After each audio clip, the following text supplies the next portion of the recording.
10 minutes to this afterwards. So if anyone wants a recording, we'll just give us a little extra time just to have a brief overview of what you've covered so far. So as I mentioned, those are the three types of points that can be generated: an exception, a point code, and a reason code. As I was covering just now, the exception codes, these are actually generated typically from the calculation.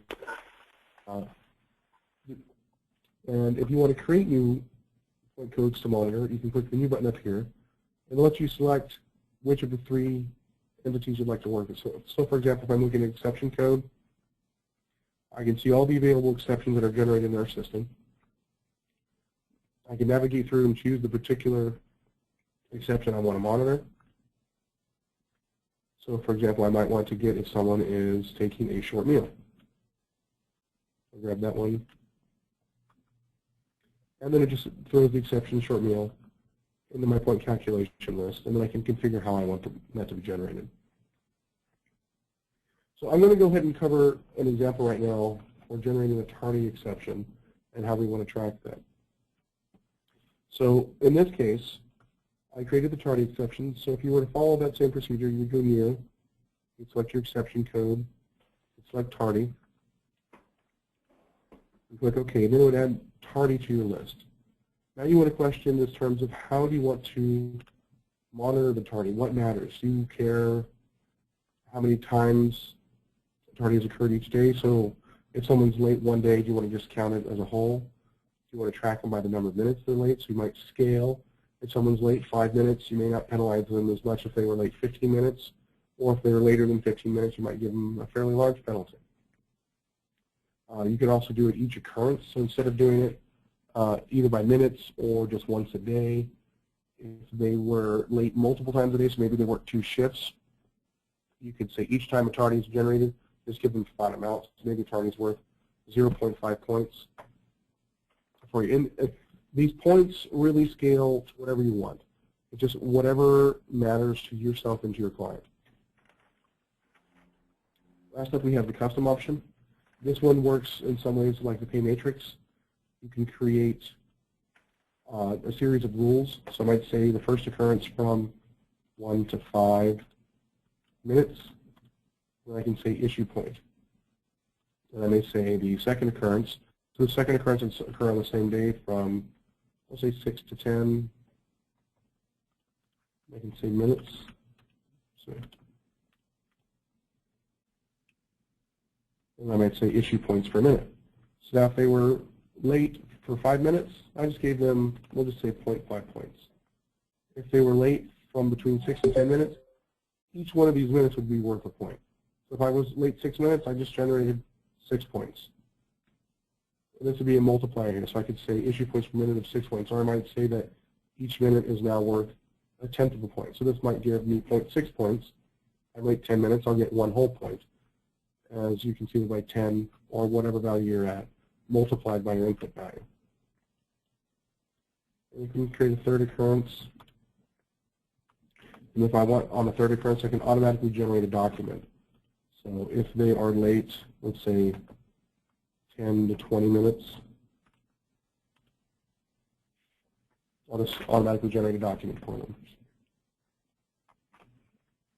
What's within?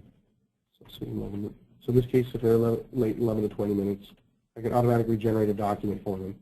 And this document can be whatever you typed up ahead of time, and you simply attach it to this rule. So once this record is generated in terms of exception to process points, this point rule document will automatically be appended to their history. So it could just be a warning letter like, hey, you're late 20 minutes on this day. Please monitor your time better, or whatever requirements your company has to work with. I'm going to go ahead and follow a sample tardy using the very basic structure that I typically see out in most environments. And this is usually where we'll scale it. So in this case, using the number of minutes, each minute acts as a level. So we can say if up to this many minutes, I'm at this level. So for this case, if I'm late from 1 to 5 minutes, I'll generate 1/4 of a point. If I'm late from 6 to 10 minutes, I'll generate 1/2 a point. If I'm late from 11 to 15 minutes, I'll issue 3/4 of a point. And any time above 15 minutes, if I'm 16 minutes or later, for that day, or actually for that exception, I'll generate 1 point.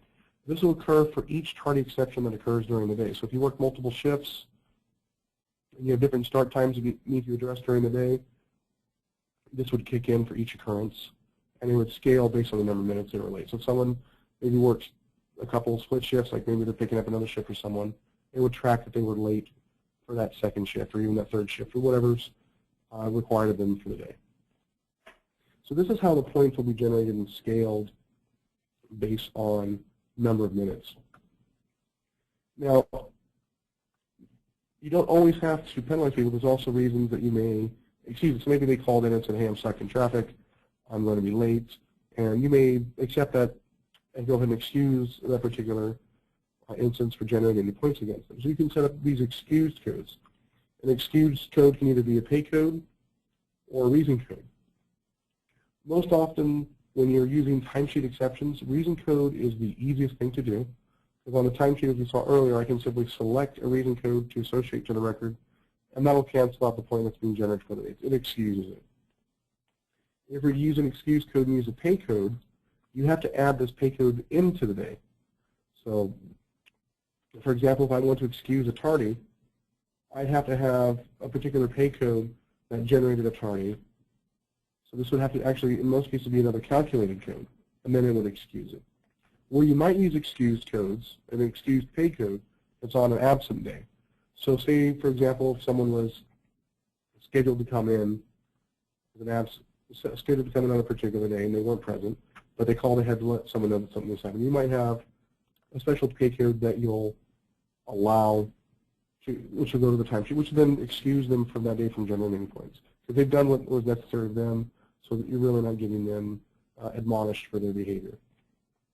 So in this case, I've set up that if I'm absent, but pay code sick exists on the timesheet for that day, I don't generate my absent exception. It's excused. Now you may question, in this case, if I'm absent, why would I have a record on the timesheet? For this, just because you have a record on the timesheet, it doesn't count as attendance at all times. That will depend on the pay code configuration. So for each pay code, you can identify if it counts as attendance or not. So normally, sick is configured as though you're out of the office, so it doesn't count as attendance, so it doesn't act as though you were in the office. It won't continue normal rules that would look to see if you had any kind of continuous attendance. So in this case, you would still be considered absent even though sick was present on the timesheet. Didn't have a count as attendance record. But you will allow this particular instance to be excused by using this pay code on the timesheet. Does that make sense to everybody? Okay. Yeah. Any questions so far as how to set up this example tardy rule?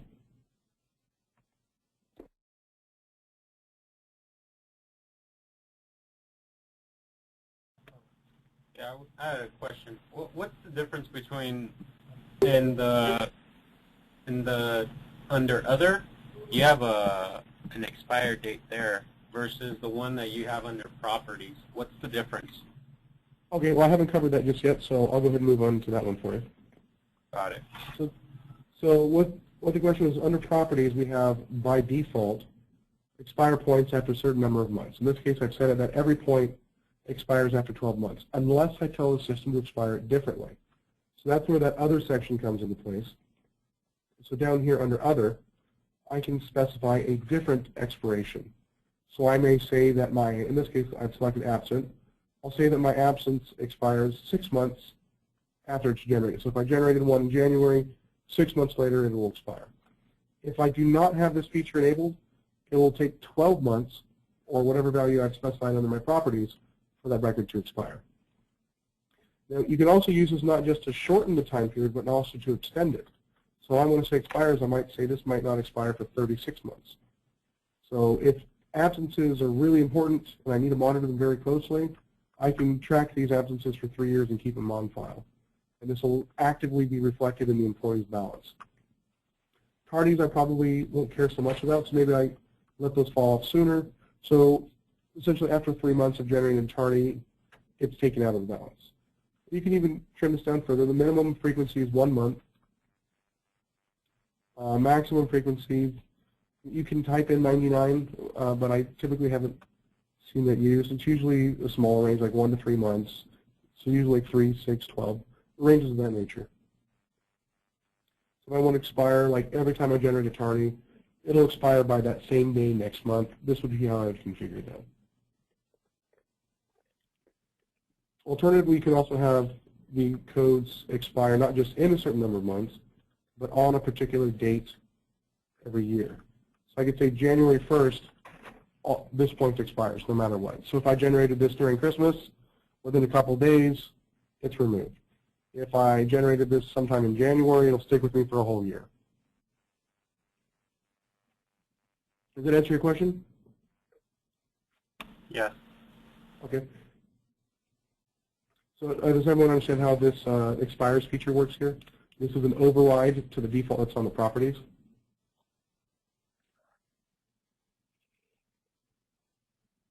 Okay. All right, one other thing I want to cover before I move too far from this screen is that your points don't always have to generate a positive value. Much as I mentioned earlier, you can generate negative values. We can use this as both a demerit or merit system, depending on your preference. So if you'd like, you can generate negative 0.5 points, so that each time you're late a certain number of minutes, in this example, it would deduct a certain number of points from the balance. Likewise, you can also generate 0 points. So you may set this up as your grace period. So maybe if you're within being 10 minutes late, you don't penalize them. If they're within 11 to 15 minutes, you generate half a point. If they're within 16 to 30 minutes, you might generate 1 point. If they're more than 30 minutes late, maybe you hit them a little harder for that particular circumstance. So under this configuration, I've now created a grace where I don't penalize my employees, but it will show up in the history. So this particular instance will show, and will show as 0 points. So that way you can still track it. It'll still break their perfect attendance, but it doesn't really start accumulating in such a way that it would cause too much of a penalty for them. And by penalty, I mean this usually will be what you've used to work towards your termination letters and your warning letters and things of that nature, which are a little more dire and purpose. Any questions on this so far? Okay. So since I've got a tardy set up, I'm going to go ahead and show you how to now generate these points, how this looks in our system. And after that, I'll move into the more complex sections, such as the perfect attendance and the scoring documents. So for this scenario, I'm looking at tardies. I'm considering from 5, 10, 15 minutes and beyond. So that if someone's late so many minutes, it's going to scale out. And this applies to all my employees that I have active based on my previous pay categories. And each of these points that I generate are active for 3 months. If someone is late but has this reason code attached to the timesheet record, then the exception is excused and it won't be generated, which also means it doesn't show up in the point history. So now if I move to the timesheet,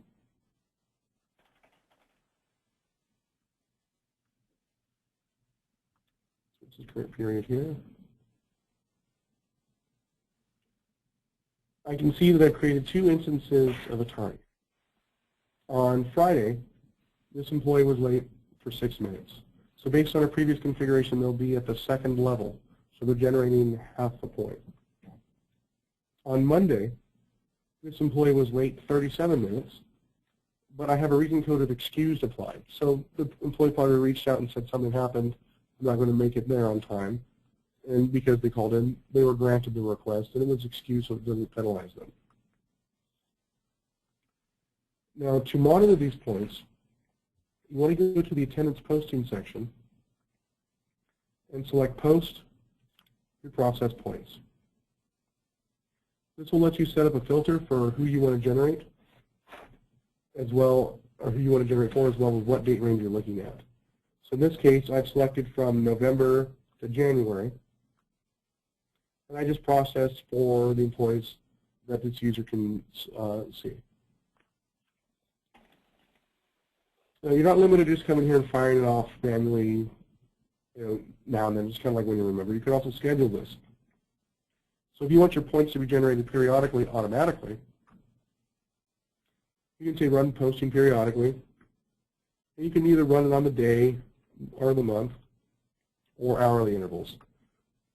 For the most part, I usually see either monthly or daily, weekly iteration working best. So maybe I'll process my points every day for the current pay period. So I'll come back up in here and I'll say select current pay period. I'll say run posting periodically. I'll say daily and weekly. I can now specify all these days. So I can have this job processed once a day to generate my points for the pay period. And it won't generate multiple points for the same instance. It'll just regenerate the same point and make sure that the history is accurate if you were to process for the same date range again. So I can go ahead and save this configuration. Maybe I want this to run at a certain time. So maybe if I'm going to come in the morning, I want to have this already ready. So I'll set this to run at 6 a.m. every day.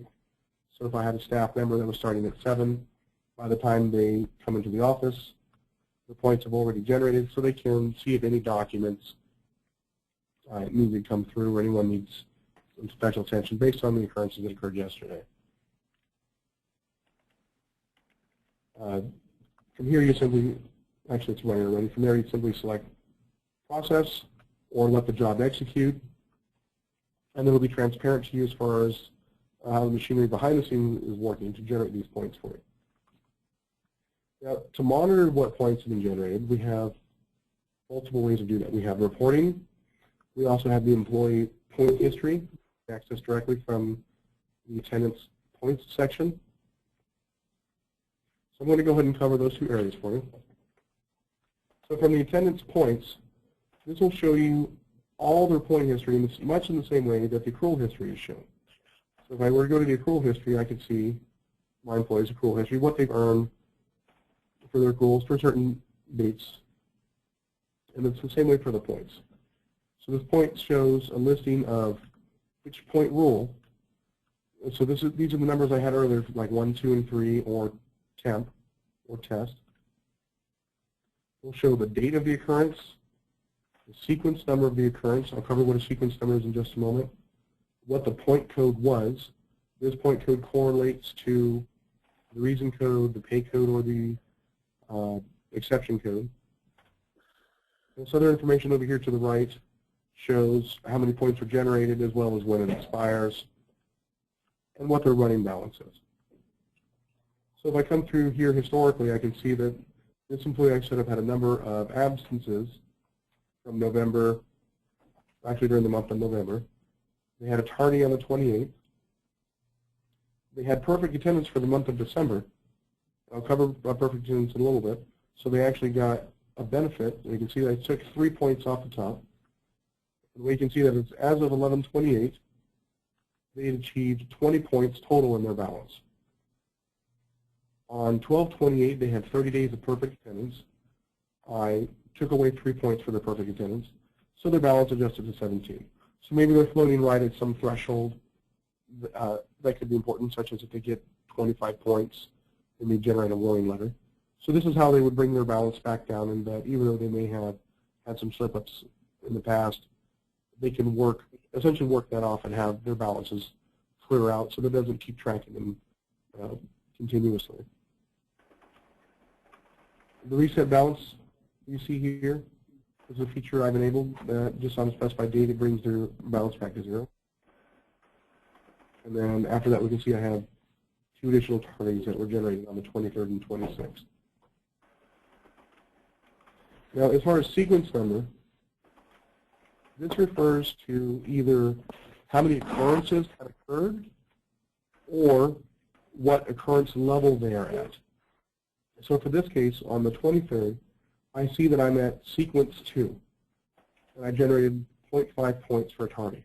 This lets me know that I'm on the second level of my configuration for tardy, and that's why I generated half a point. So if we go back to rule setup, to the point system, and select tardy,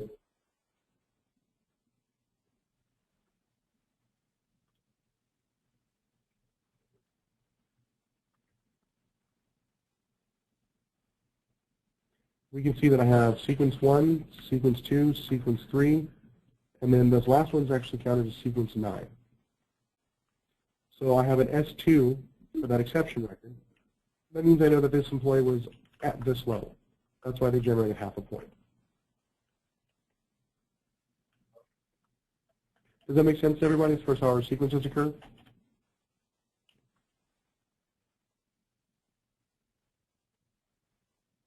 Okay.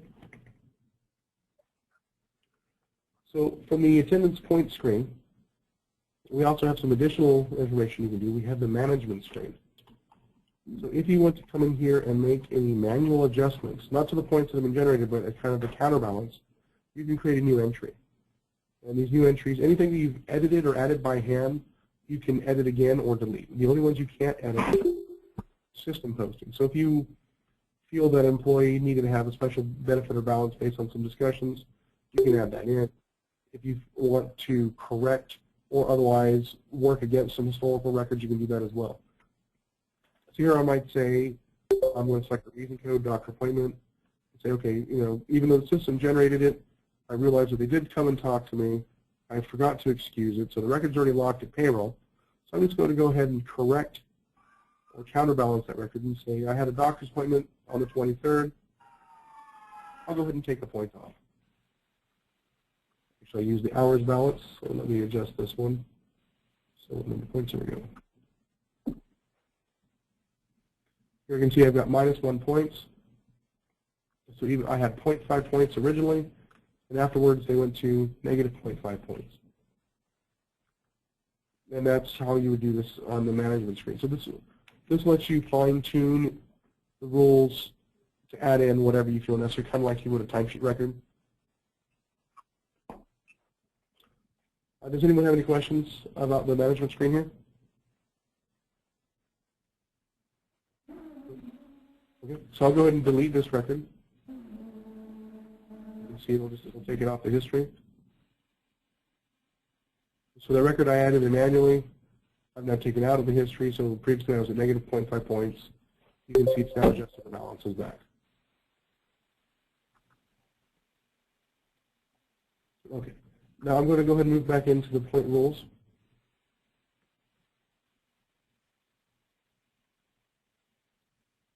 Point calculation. So we've covered the point calculation so far. Everyone should now be familiar with what type of tracking codes we use: an exception code, a pay code, and a reason code. These codes need to, for the most part, be on the timesheet with the exception of an absent record. An absent record is generated when no count as attendance record occurs for the day. For this right here, these are your filters to select which codes you like to generate. Exception codes, these are system level exception codes. You won't be able to add or remove from this list. But the pay code and reason codes, these are the codes that you've added to the system. So the pay codes are our system pay codes, plus whatever any additional pay codes you've added. So it'll show every pay code you have available. And the reason codes, these are the reason codes you've added to the system.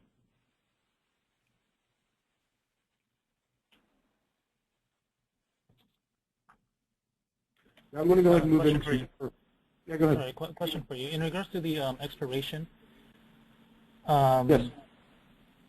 If I need, let's say, the tardy there to be expired every 3 months, but at the end of the year, or at the beginning of the year, I need everybody to start fresh with 0 points. How do I set that up? Okay, now that'll actually be handled on the next screen for you under perfect attendance. From here, well, actually, there's two approaches to that. You could either say tardy in particular will expire in 3 months, or automatically all tardy zero out on a certain date. So I might say that each first of the year, any tardy exceptions I've generated will expire. But this won't meet your 3-month requirement. So if someone were to generate something in December, it's only really good for that month until the end of the year, unless you want to accept that their whole balance resets on the 1st. So you could use this to control tardy specifically. You could actually set different dates for different rules, just as you can select a different number of months for different rules. But we also have the perfect attendance section, which lets you specify to reset an entire entire point history on a specified date. So here I've selected that my entire point balance, regardless of which point it is, resets every year on January 1st.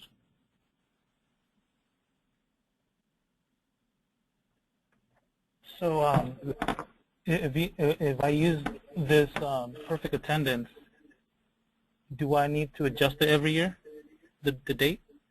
No, the date, this is a rolling date, so you just select the date as a reference.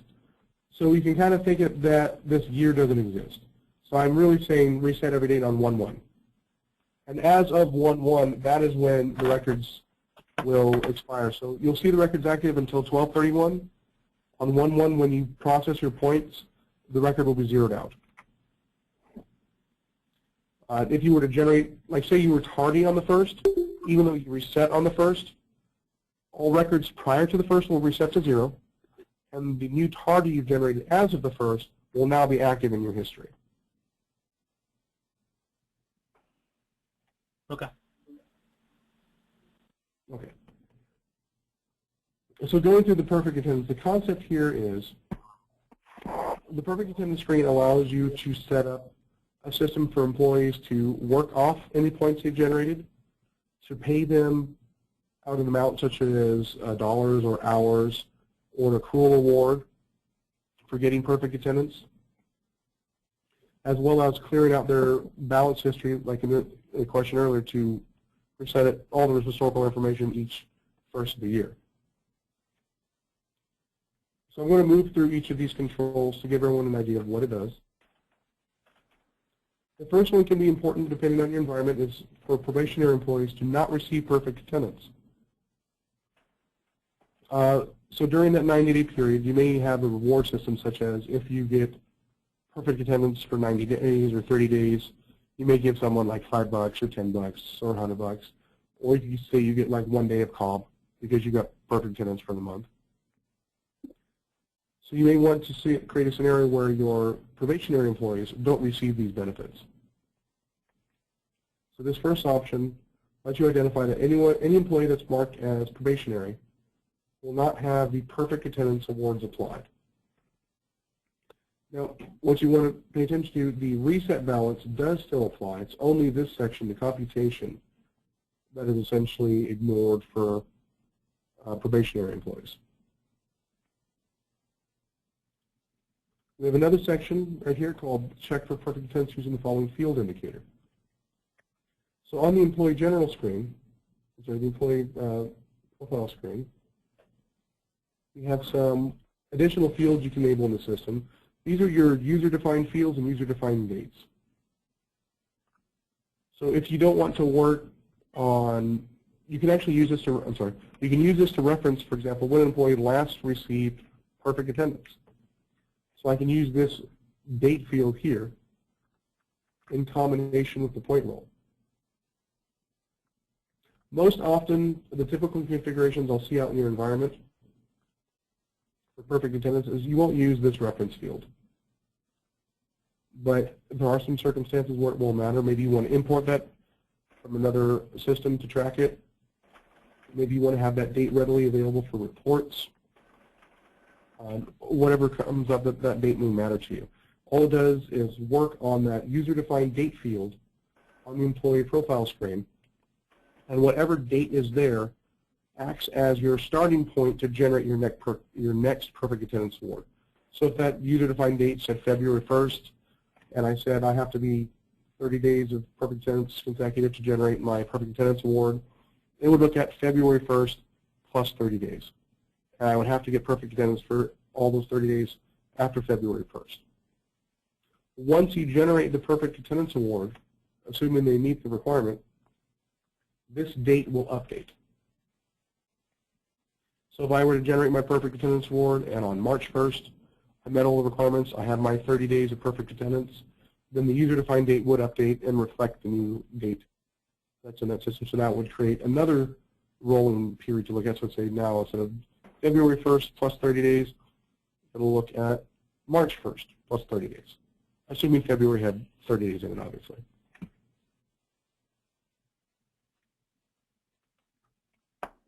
So that covers your first two field options up here.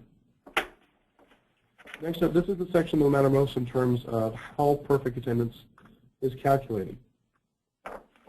We have based on a number of consecutive days, number of total hours, or time period.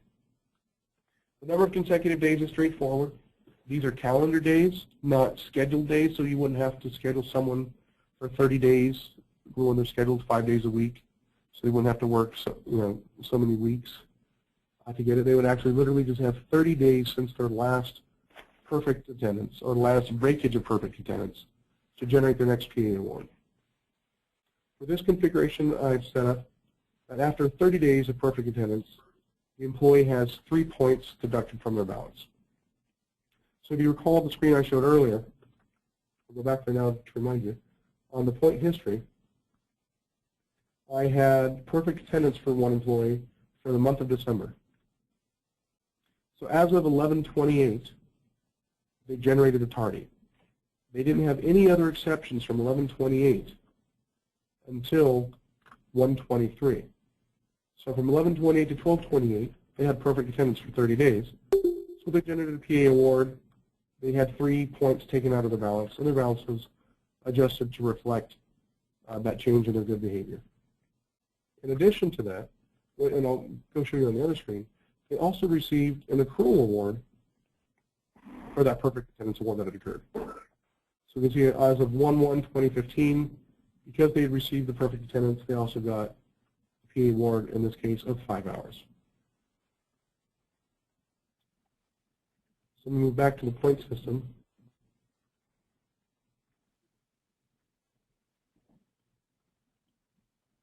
So this covers how the number of consecutive days work. These are just calendar days. So day 1, day 2, all the total number of days they need to total up, and for each of these days to not have a perfect attendance breakage. Now what a perfect attendance breakage is, if you look at the point calculation, each one of these exception points that you can generate, you can also turn on a field called break perfect attendance. So for example, absent. Each absent that I generate creates a new instance where perfect attendance is reset. So I could have been at day 29 and then I was absent the following day on day 30. I wouldn't generate perfect attendance. I only had 29 consecutive days of perfect attendance. On day 30, I broke my perfect attendance. So as of day 31, I'm starting again. So if you think about it, for the month of January, so the month of January from 1/1 to 1/29, my attendance was perfect. On 1/30, I was absent. So then maybe on 2/1, I come back in, my perfect attendance starts again. And your exception codes don't always need to generate or break perfect attendance. You may just generate them to track them. So if someone takes a short meal, I'm probably not going to penalize them the same way as though they were tardy or absent, but I may have to track that. In this case, I'm just saying that for each number of days that they have a short meal, I just want to have it on the books. They took a short meal. So I'm just recording that instance, but I'm not causing that to break their perfect attendance.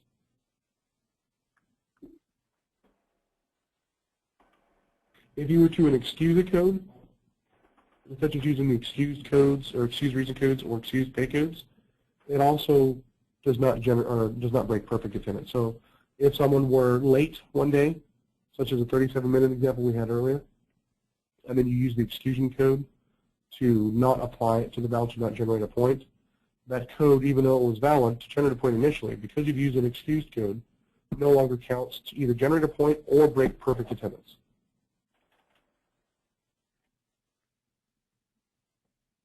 Does that make sense to everybody so far?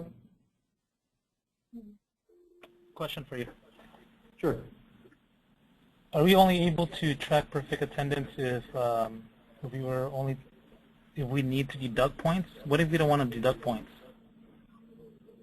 Well, that covers my example in the beginning, that you can use perfect attendance as either a positive or negative merit or demerit system. It just depends on how you want to approach it. So a positive balance could mean that you generated a point or that you're reducing points from your allowed positive balance. For this number of consecutive days, I can either deduct 3 points or deduct negative 3 points. So What if I don't want to do anything with the points? If you don't want to do anything for the points? Yeah, but I want to be able to track perfect attendance. Okay. So how would you define perfect attendance? Like 30 days without generating any exceptions? Yeah. Okay. So following your example, my recommendation would say number of consecutive days 30, deduct 0 points. So now you're not adjusting their historic balance, but you can still give them any benefits such as a free lunch or things of that nature. So will that be reportable? Yes, it'll show up in the management screen for the point balance. It'll show that they had a PA award, but they had a PA award with a 0 point adjustment. So their point management will show, if I go back to that screen, the attendance points. Here you see the PA award. Instead of having points of -3, it'll just say points of 0. So when you run your point history report, you'll see your PA award on there, but it just wouldn't have a number associated with it. It'll just have a date. So as of 12/28, I'd see that I generated PA. Can I see that? Can you recalculate your timesheet? You want to put it to 0 is what you're saying? Sure. Yeah.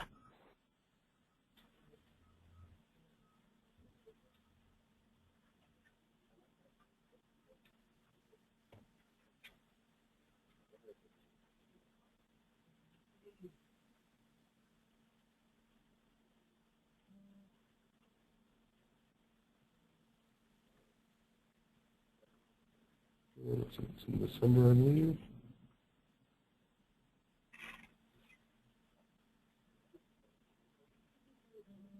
So I'm just going to cover all my dates.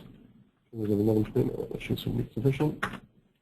Okay, I'll go ahead and process this.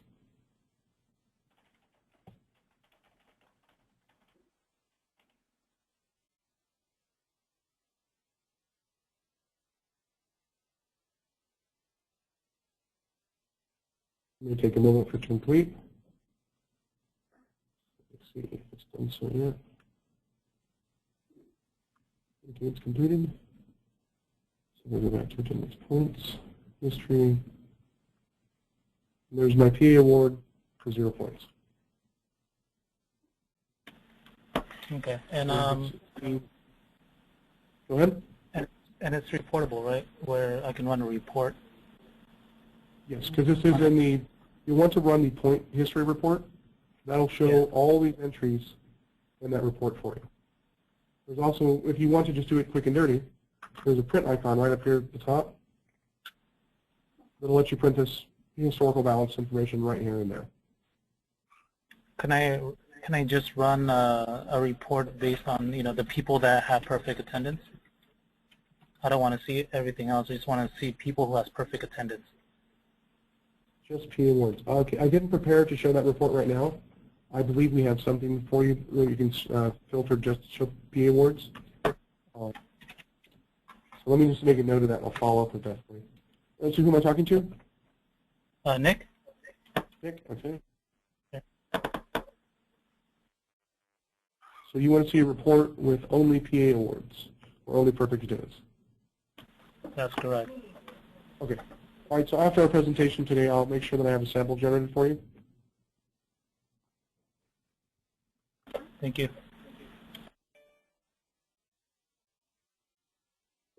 So just before I go too much further, let me see if I have something I can show quickly.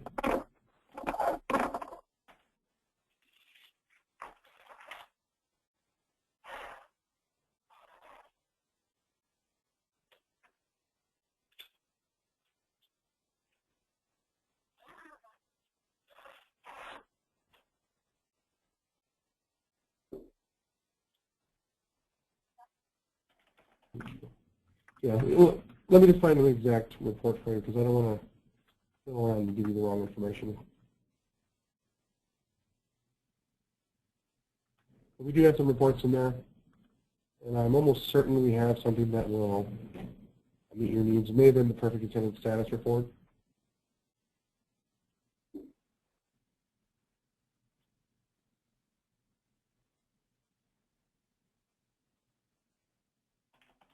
Okay, so here we go. This shows the history information for them so that they, since 124, this employee's targeting 30 days of perfect attendance, but they've accumulated 0 days so far. Yes, I'll find an exact report for you afterwards. All right, thank you. That's pretty important. So. Okay. So yeah, I made a note of that, so we'll definitely follow up on that one for you. Okay, so we covered the number of consecutive days. You can either deduct 0, a positive balance, or negative balance. Our next part for the computation for perfect attendance is the number of working hours. So you may say that for my full-time employees, instead of 30 calendar days, I want them to have the equivalent of 4 consecutive work weeks with perfect attendance. I want to track that based on hours.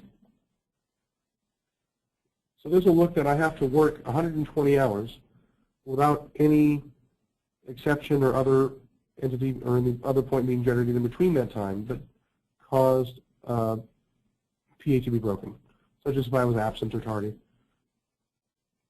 So this will look at the number of hours on the timesheet. This will include all hours on the timesheet that they worked, not just regular hours. This also looks at your overtime hours. If someone worked 10 hours one day and did not generate any exceptions, they've now contributed 10 hours towards that 120-hour requirement. And just as before, this can either be a 0, a positive, or negative value. You'll find that these fields here all follow the same concept, that you can deduct a positive, a negative, or zero value. Does anyone have any questions as far as how you track the number of working hours?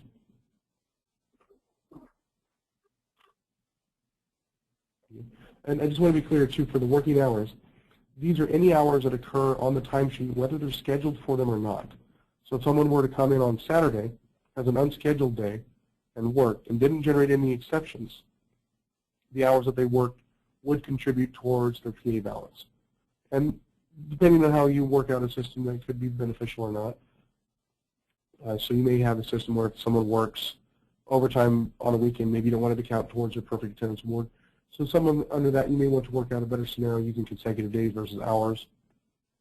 But if you do need to track a number of continuous hours of them working without any exceptions, this will be the option to use.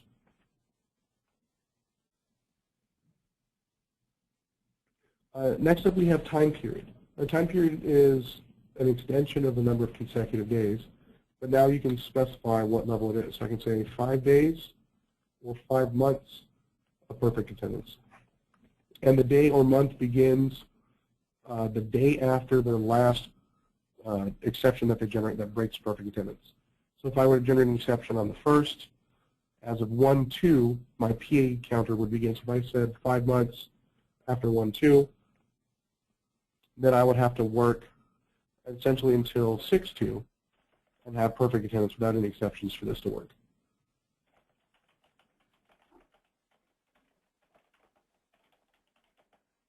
Then, any questions on this first section so far? Okay.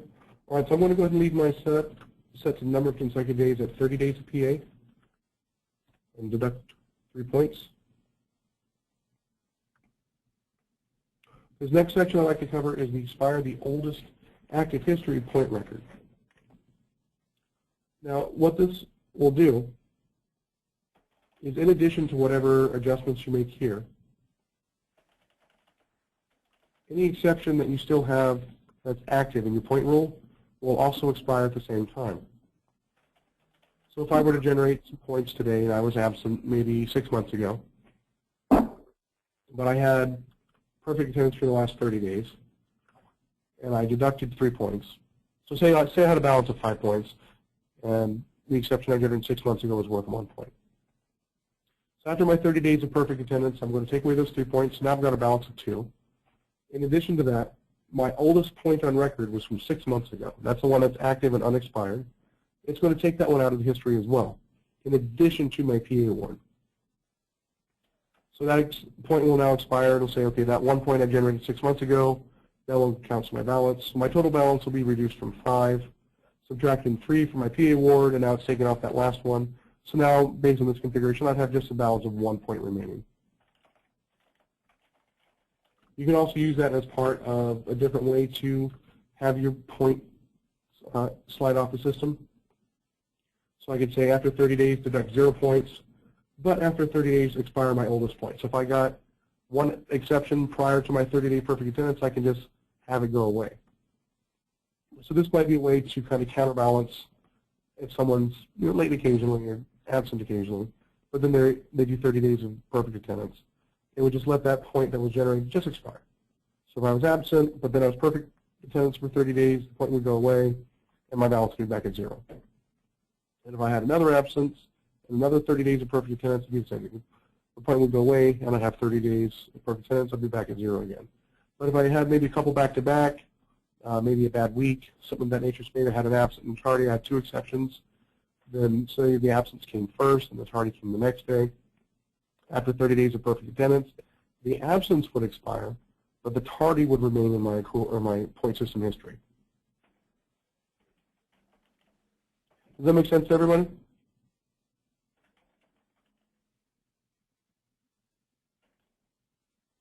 Okay.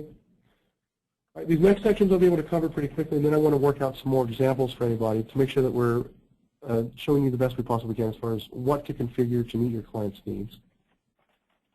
Your perfect attendance award section, based on your criteria up here for how you meet or generate your PA award, you can now give someone an additional benefit. You can pay them either a dollar amount or total number of hours out to the timesheet to a particular pay code. So say I get 30 days of perfect attendance. I'll just show a simple example. I might say I get paid 2 hours of personal paid to the timesheet. So once I get my 30 days of PA, I've got 2 hours of personal that shows up on the timesheet, and when I process payroll, this can be paid out to me. Likewise, this could be a dollar amount. I could pay it to tips or meal or any other code I want. So maybe you might say something like that, like if you get perfect attendance for a month, lunch is on us.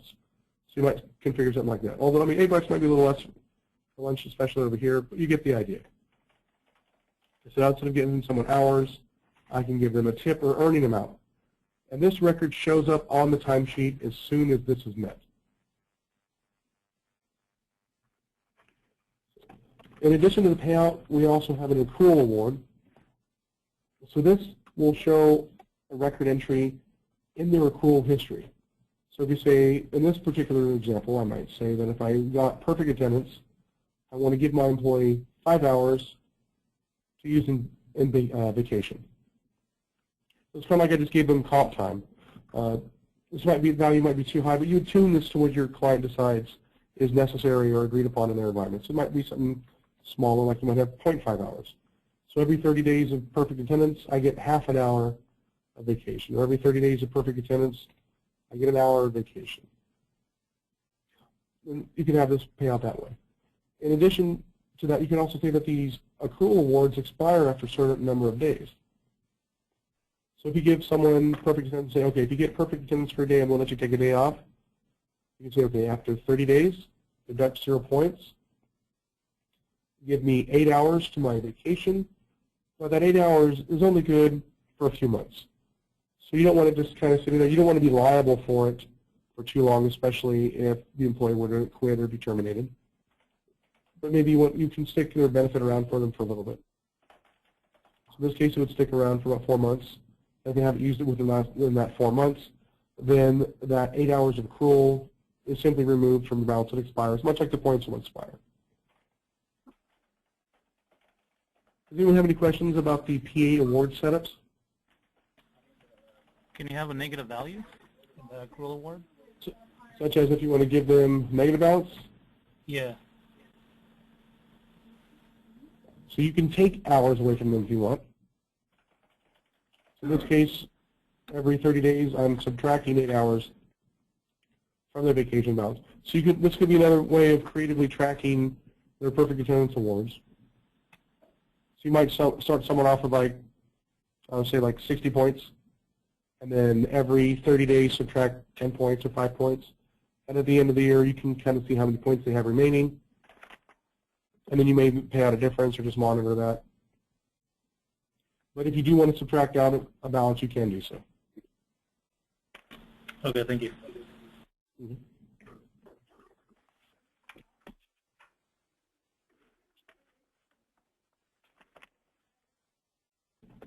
All right, before we continue, I just want to make sure that the most common practice, if you're using this feature, is to pay them a positive balance into their accrual history. So for this example, let's say 30 days, give an employee 8 hours to their vacation or put it to their PTO, whichever code is elected to be used. This would be the more common use or more common configuration. Negative hours would probably be something special that you would work out with the client, probably meeting some specific needs they monitor. Maybe they're tracking the accrual hours more as a number of units versus number of hours. But you'll be able to work that out and identify that in a particular environment you're working with. So the last section we have here for the perfect attendance, this actually doesn't correlate with perfect attendance. You don't have to generate PA to reset a balance. This is where you're going to find your reset balance features. So for the reset balance, you'll enable this first option. You want to just tell them that I want to reset my point balance based on some cycle. You can give it a specified date. So you can say the first of the year, every year, I want to zero out my point balance. You can say based on an employee's hire date, so that every year, based on their hire date, you can reset their balance. You can also do it semi-annually, so maybe you want to reset it on the 1st, January, and then there's that maybe reset it on August 1st as well. So twice a year, their point balance will zero out. Now you also have this feature called Pay Awards On. This is going to be part of any reset cash balances you pay out over here. This isn't through your PA award setup that's up in this section, so don't get these two features confused. They don't correlate with each other. This PA award is based on like your credit balance, your annual cash balance, these options right here. So if you reset your balance semi-annually and you want to credit so many points and give them a dollar amount, maybe you want to pay that on a particular date. So reset on the 1st, maybe you want to have their points, their benefits active at the beginning of February. So they can't take advantage of it right away right in January, but when February rolls around, whatever awards they have earned from resetting their balance will be paid out as of this date. So moving through these reset features, I'm going to go ahead and leave this back at specified date.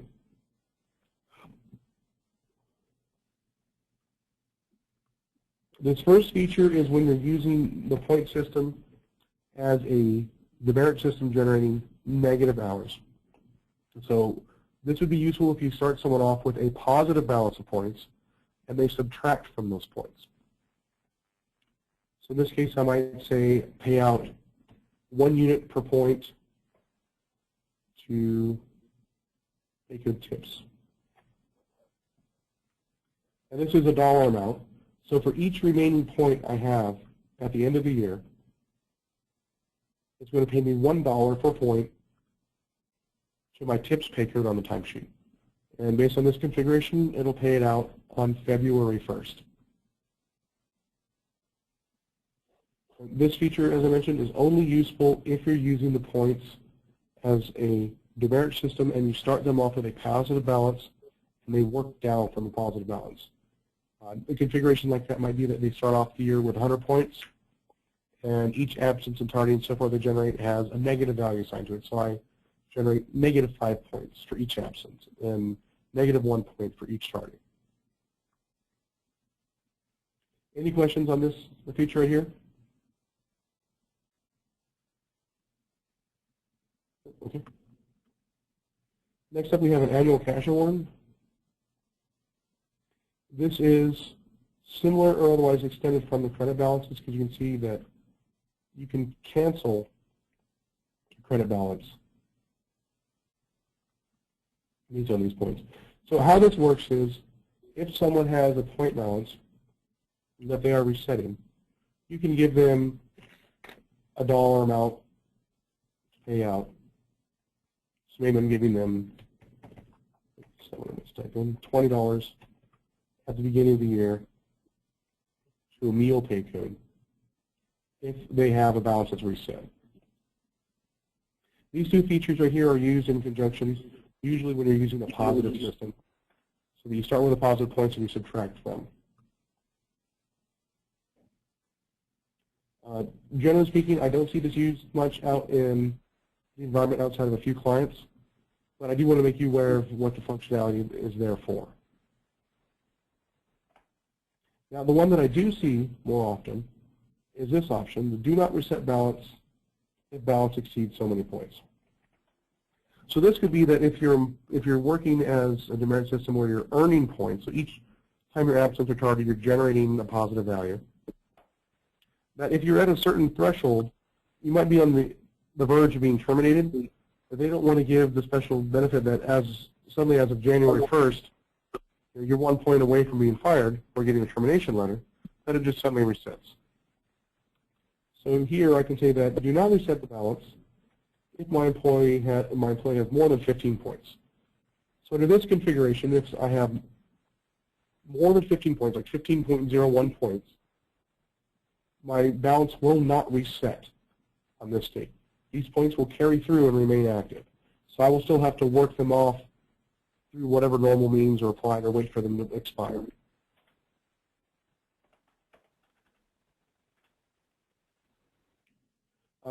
This is another extension of our reset balance, so now we have the default, which we showed earlier on the property screen, which was set to 12 months, so each point expires after 12 months. We then have the individual controls for points, where we can say that tardies or some other exception might expire every 3 months. In addition to that, once this reset date occurs, I can now say that any remaining points I have will expire 3 months from this occurrence. So 3 months after the first, my balances will vacate. But that's only for balances that are generated prior to this date, not generated after that date.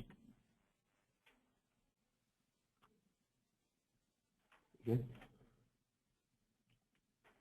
Now the next feature I have seen used fairly often, this one is the transfer negative or positive values. Usually this configuration will see is transfer negative values.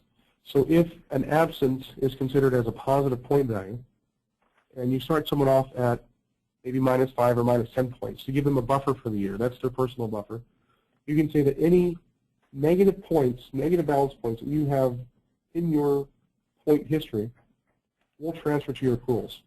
And you can set up a scale what each one of these points is worth. So every 1 point above 5 points. So maybe I want to say that if I'm allowed to go to -10, say I got myself down to -8, so I'm going to use those 3 points that are below 5.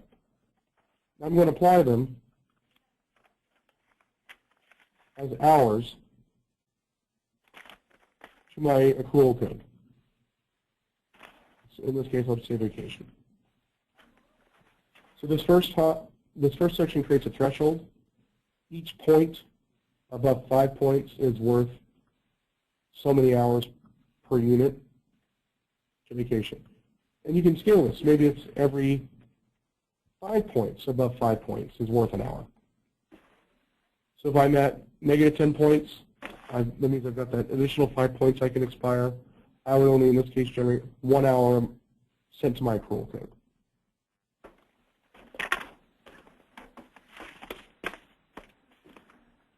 This next section is for the accrual balances. So any hours I generate, say I'm generating more than 8 hours at a time, I can automatically just pay it to the timesheet. So pay out accrual balances if I generate more than 8 hours for my reset, I don't want it just sitting there as a liability.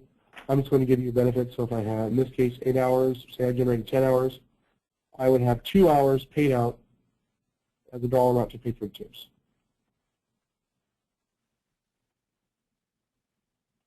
And I can also specify if I want to convert or transfer any remaining balance So any balances above or beyond that will then send back into the vacation accruals. So do we have any questions so far in the balance reset section?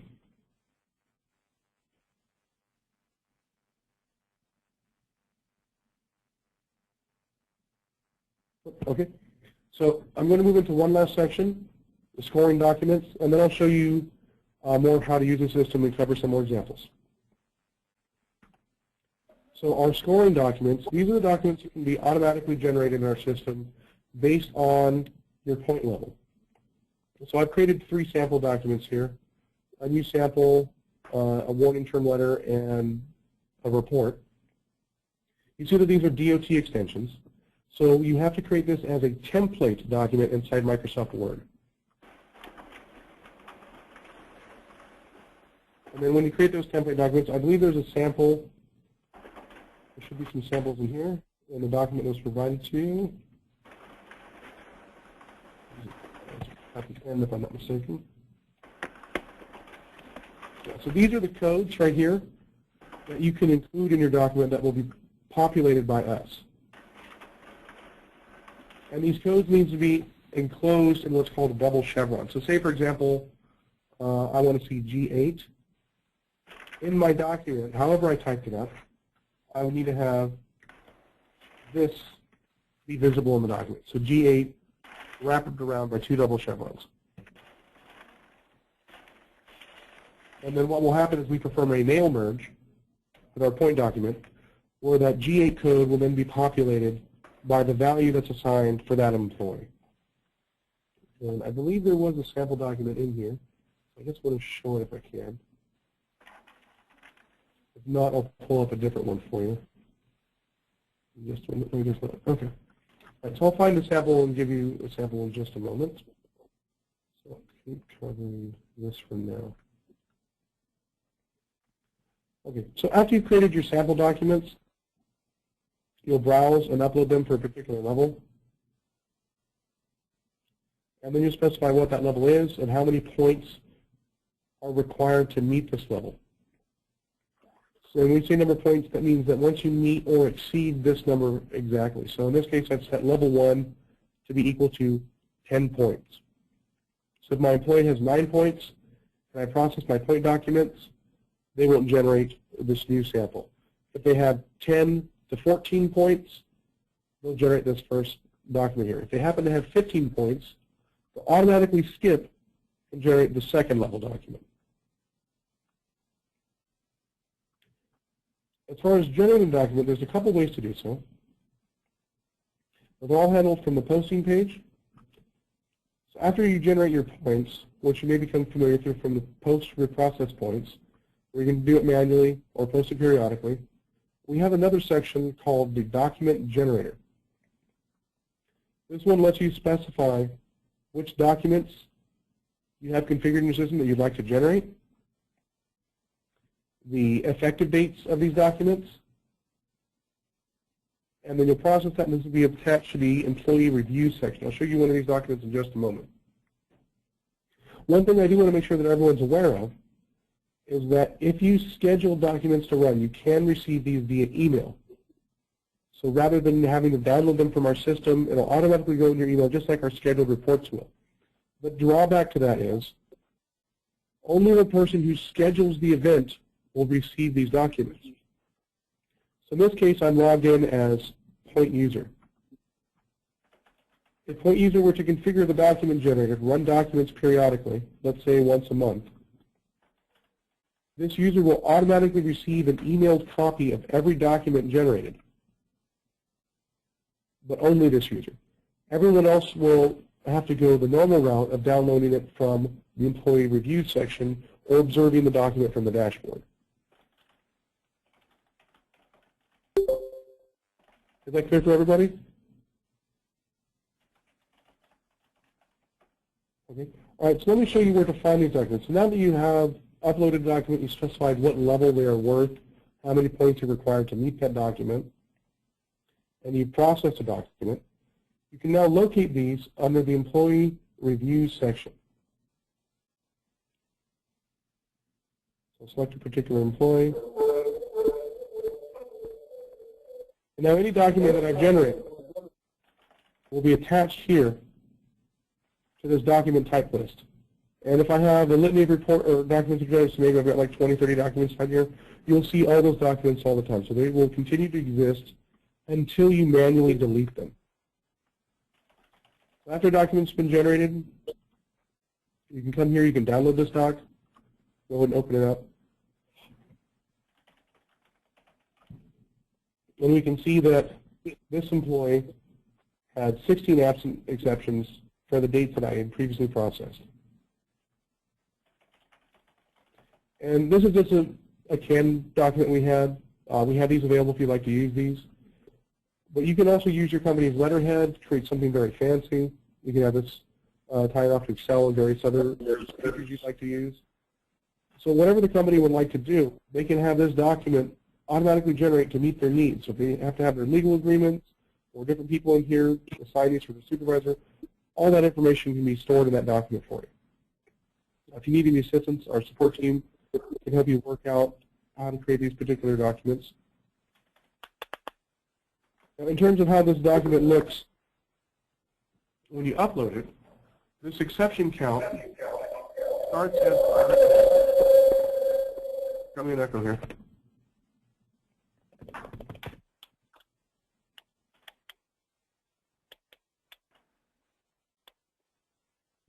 In your template document, you would have a field like this. So under absent, I'll have my exception absent count, and then this will be converted. This whole string, including the double chevrons, will be converted to whatever data is supplied through our system. In the document that everyone's received, I have all those fields down at the bottom of the document. So you can see all the available fields that you can populate inside these documents to generate. In this case, the one I'm using is the exception count. And you notice it's of the format EX, 3 characters, and then count. This is true for the exceptions, the pay codes, and the reason codes. Those 3 middle characters correspond to the code that you have set up under the point system. So if you go to your point rule system, so rule setup, point system, you can go to your point calculation. The 3 codes you're looking for are the codes that are right here. So right after EX, you know, it says EX-ADS. That dash ADS is the character you're going to replace your exception count with. Same here, we have EX-SMeal. SMeal is what I would populate in this field. So if I wanted to see my count for short meal, I would use this field. And I'll go ahead and select short meal. So this is how I would create a document of that nature.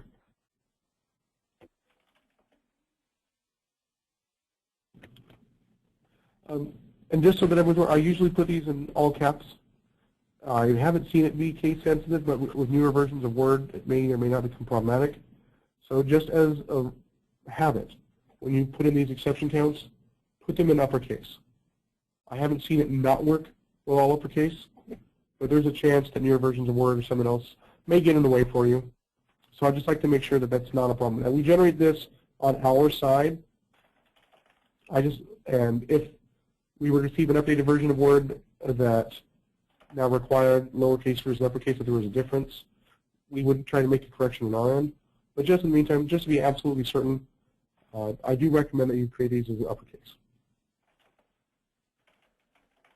And I believe they are, fortunately, I believe that they're listed as lower, kind of a combination of cases for some of them in our documents.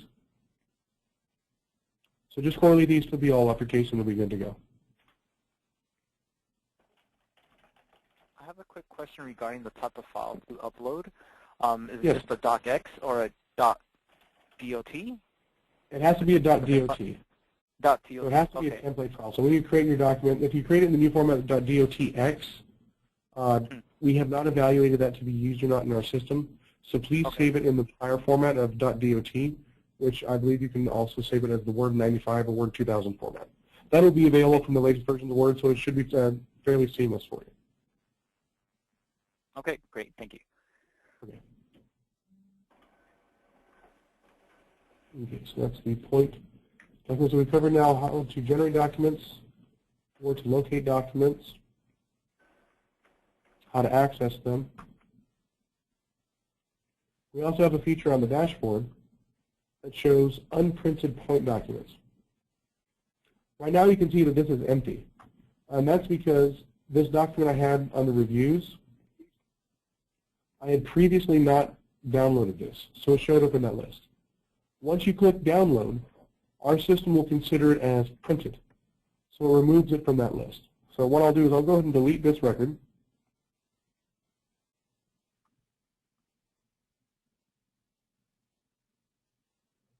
So now I no longer have any point documents. I'll go ahead and I'm just going to trick my point levels, make them smaller, so I can generate a few more documents for you. So from the scoring documents, I'm going to lower the thresholds points.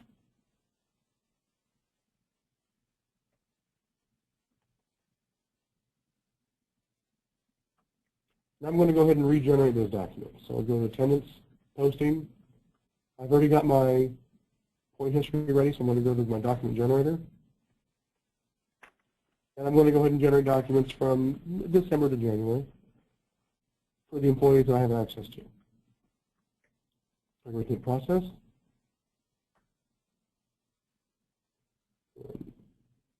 Let's take a moment for this to complete.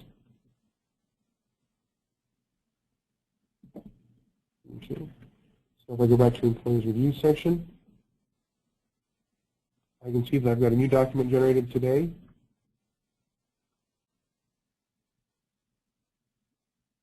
I can see this other employee also has a new document. So now if I go to the dashboard, if you're taking advantage of this dashboard, any document that's been generated that has not been viewed yet will show up in this list. So as soon as I log in, if I may be working as the supervisor for this employee, I can say, okay, I've got a bunch of documents that are just generated for my employees. I need to go take a look at these. I can see that these 3 employees each generated a different document. These 2 generated the same level. This other employee generated one at a different level. So I'll go ahead and take a look. I can click the employee. It'll take me directly to the review screen. You can just download the document right from the screen. I'll open it up. Now I can take a look at whatever information they had. If I go back to the dashboard, I can see that I've got 2 documents remaining. So I'll go ahead and grab this employee. Just before, I'll click download to open up that document.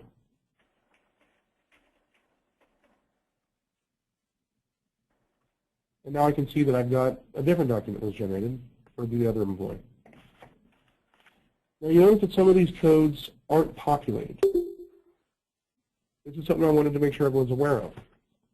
These codes aren't populated because I don't have any exception codes that correlate to these codes. In this case, for the point system, I'm not tracking early out. I don't know what happened here. I'm not tracking missed punch. I'm not tracking period 4 or period 3. I'm not tracking my late meal. So because I haven't created any point rules to track these codes that this employee is assigned to, our system will not update these fields. Now that could be, kind of either a benefit or a hindrance for you depending on how you're working with this. But just keep in mind that these documents should be tuned to what you're using. Don't just flood it with a bunch of information as far as the exception counts are concerned. Because if we don't have a count, meaning this exception code is not tracked so that the employee has either a 0 or non-zero value, that our system just doesn't track it. We will not adjust this code. That also means that if you have text that's in these double chevrons, we leave it alone. Enable editing. So say, for example, you had something that mattered to your client, maybe some sort of reference number that was for them. We would leave that code alone because it doesn't mean anything to us in our system. But if it is one of our canned exceptions, such as the employee information that's up here,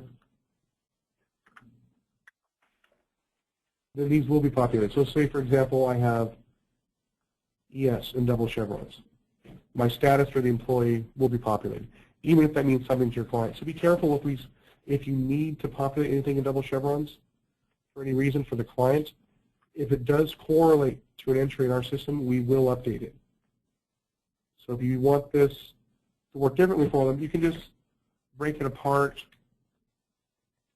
or use different codes. Just find some means of doing this so it's not collapsed in one word that we'll try and reference. The only ones that we will leave in an unmodified state are the exceptions when we don't have data for it. If you were to populate email, like EML, and the employee's email was blank, it would be replaced. So EML, if the employee didn't have an email, would create a blank entry. So I'm going to use quotes just to show an example here. So in my document, I would just have an empty space, simply because they didn't have a record. But we populated that field anyways because it correlated to something that we do in our mail merge. Does anyone have any questions on the point document so far?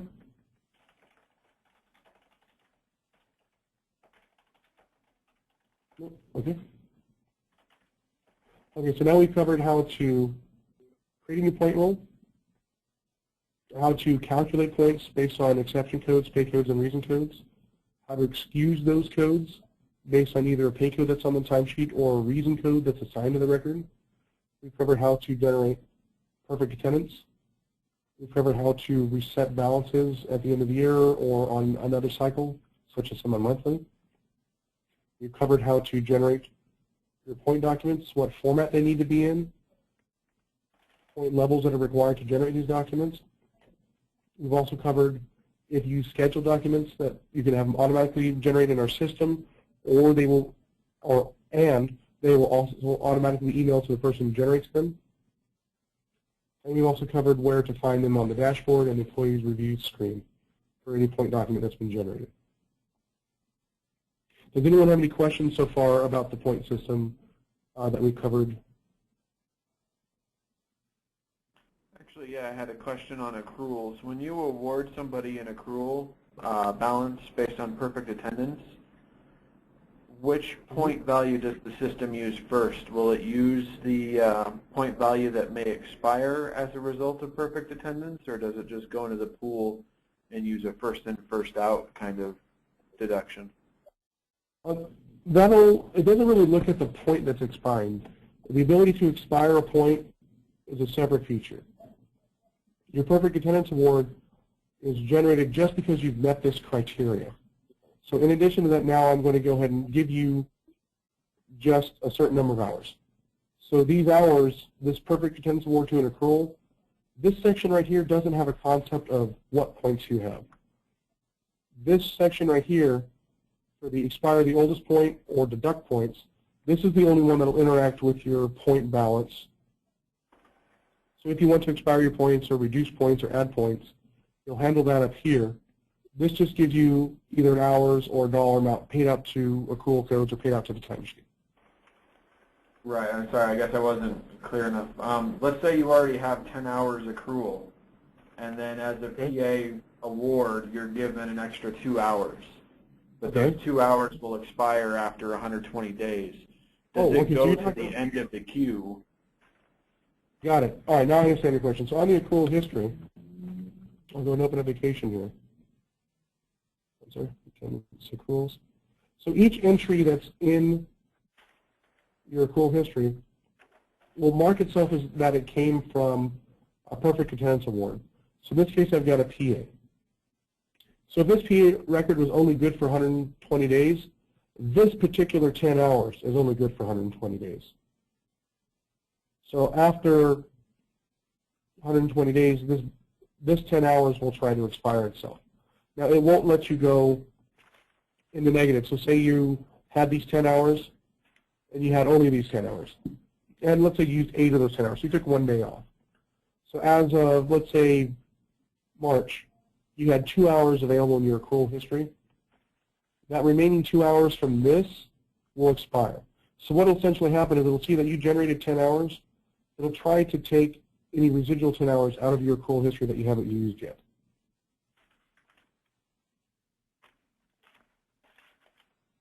Right. So let's say I had 5 hours existing, Mm-hmm. and then I gained 5 hours from a PA, and let's say I used 6 in the time that my 5 would expire. Would it use those first 5 from my PA bonus that will expire first, or will it use the other 5 that I had earned before my PA reward first? You see the difference? In the one scenario, if you use your expired hours first, you will use all of the hours that will expire and then 1 from your original balance, versus the other way around. You'll use your 5 from your original balance and then only 1 from the group that will expire, which means you effectively lose your entire balance. I see your answer. Okay. The system used. No, I got you. So I need to work up a scenario for that to make sure I answer that 100% for you. But my understanding right now is that in your particular scenarios, it'll actually try and use this code that's going to expire first and work back so that your regular PA hours, you've earned, sorry, not PA, so say this 5 hours I had initially was from my accruals, that one would remain, and that these 5 hours right here would see that it's going to expire. So that I'm actually using against these 5 hours that are going to be taken out. So in this case, I wouldn't be brought back down to 0. I would have a residual balance left over. Okay, thanks. Okay. So I'll make a note of that, just to make sure we have that answer for you 100%, and I'll see if we can have support or myself generate a sample for you, just to make sure we can show that working to meet your needs. I appreciate it. 1 second.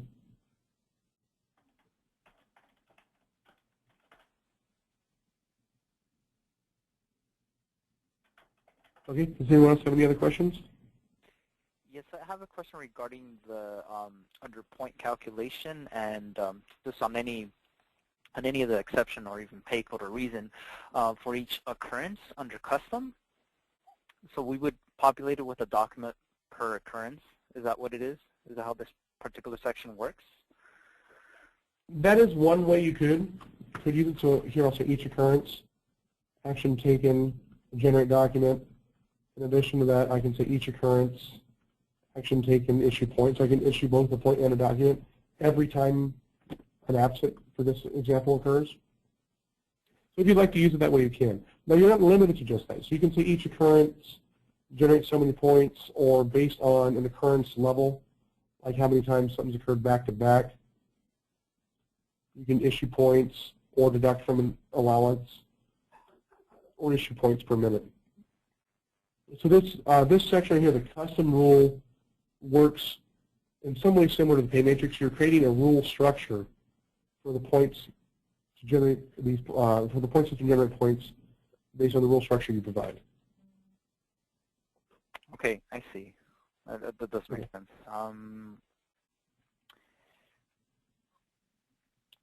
I do have another question regarding different tiers or rates of points based on hire dates, or basically the length of employment. Is that something that I may have missed? I'm not sure if that's possible.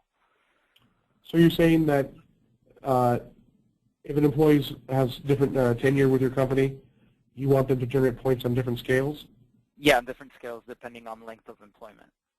Okay. The point system itself doesn't have a concept of length of employment. What you would probably want to do is set up maybe different pay categories that they could work with, if that's feasible. If not, unfortunately, as it stands right now, the point system is a fairly fixed entity, meaning it'll correlate, you've generated tardy, you get half a point. Whereas if you've been in the company for 10 years, you might say if you generate tardy, you get 1/10 of a point. It doesn't have the point system doesn't have that concept right now. Okay. All right. That pretty much answers my question. Thank you. Okay.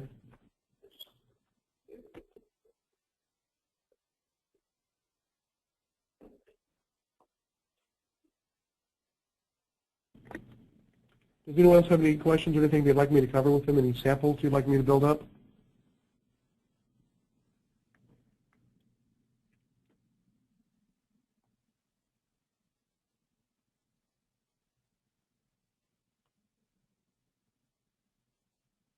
anyone?